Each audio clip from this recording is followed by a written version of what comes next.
முருகனை வணங்குவதற்கு எது தகுதி?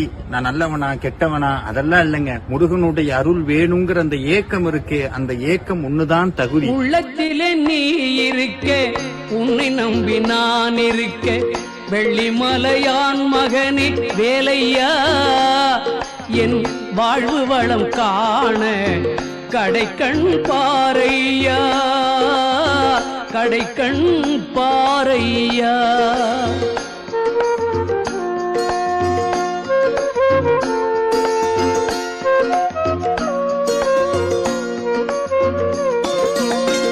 உள்ளத்திலே நீ இருக்க, உன்னை நம்பி நான் இருக்க, வெள்ளிமலையான் மகனே வேலையா, என் வாழ்வு வளம் காண கடைக்கண் பாறையா, கடைக்கண் பாறையா.